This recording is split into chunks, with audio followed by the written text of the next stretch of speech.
सार्वजनिक गणेशोत्सव म्हणजे यशवंतनगर याला यावर्षी आमचं 40वं वर्ष आहे आणि गेली 40 वर्ष या विभागामध्ये आम्ही गणपतीच्या उत्सवामध्ये शक्यतो देखाव उभे करत असताना एक काळजी घेतो की धार्मिक जी पण आपल्या महाराष्ट्रात या पुऱ्या भारतातली स्थळं आहेत तिकडे उभारायची. गेल्या 40 वर्षात आम्ही अनेक स्पर्धामध्ये भाग घेतला. लोकसत्ता, गिरनार, महानगरपालिका अनेक स्पर्धामध्ये भाग घेतला. आम्हाला बक्षीससुद्धा मिळाली. पण कालांतराने इकडे लोकवस्ती वाढल्यामुळे आम्हाला हा गणपती अगोदर जागा करत होता रस्त्यावरती, तर मी बंद करून 25 वर्षानंतर इकडे छोट्या जागेत आम्ही केला. त्यामुळे जागेअभावी आम्हाला प्रत्यक्षात असं डेकोरेशन या सभामंडप उभारता येत नसल्या कारणाने जेवढी जागा शक्य आहे, लोकांना रहदारीला अडथळा होऊ नये ही सगळी काळजी घेऊन आम्ही हा मंडप उभारून होईल तेवढा हुबेहूब स्वरूप देण्याचा प्रयत्न करतो. यावर्षी 40व्या वर्षी आम्ही राम मंदिरची प्रतिकृती इकडे उभारलेली आहे.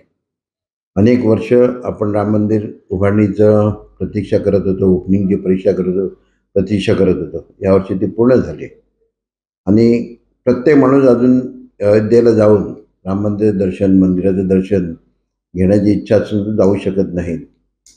आमचे कलाकार जे आर्टिस्ट आहेत त्यांना आम्ही अयोध्येला पाठवून संपूर्ण इथले प्रतिकृतीचे फोटो घेऊन हे पिलर्स, हे सगळे बाकीचे जी वरती छत आहे, त्याच्यानंतर ते डोम आहे, यांचे फोटोग्राफ घेऊन आम्ही त्याची नक्कल करून इकडे राम मंदिर प्रतिकृती उभारण्याचा प्रयत्न केला. वास्तविक राम मंदिर खूप भव्य आहे, 3 माळ्याचं आहे. ते शक्य नाही मुंबईत उभारणं. जागा असणार की ते पण केलं असतं, पण जागा ते करू शकत नाही. म्हणून शक्य होईल तेवढं उपयोगपणा आणण्याचा आणि लोकांना रामाचं दर्शन या छोट्याशा जागेमध्ये द्यायचा हा आमचा जो प्रयत्न या वर्षाचा होता तो आम्ही पूर्ण केला आहे. आणि विशेष म्हणजे लोकांना दर्शन घेण्यासाठी लाईन जी लागते, दरवर्षी आम्ही मंडपच्या आतमध्ये करतो. यावर्षी आमची कल्पना अशी होती की खुलं मंदिर असावं, येता जाताना मूर्तीचं दर्शन व्हावं, मंदिराचं दर्शन व्हावं, जेणेकरून लोकांना लाईनमध्ये उभे न राहता येता जाताना दर्शन घेऊ शकतील. ज्यांना खरोखरच देवाच्या गणपती बाप्पाच्या जवळ दर्शन घ्यायचं ते आतमध्ये येऊन दर्शन घेतात. त्यामुळे यावर्षी एकदम सुटसुटीतपणा आहे. लोकांची जास्त गर्दी राहत नाही. साचून म्हणजे लोक दर्शन घेताना रांगेत उभं राहावं लागत नाही. हे यावर्षी मला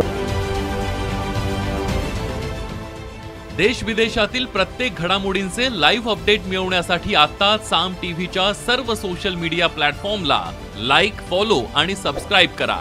तसंच सर्व नोटिफिकेशनसाठी बेल आयकॉन प्रेस करायला विसरू नका.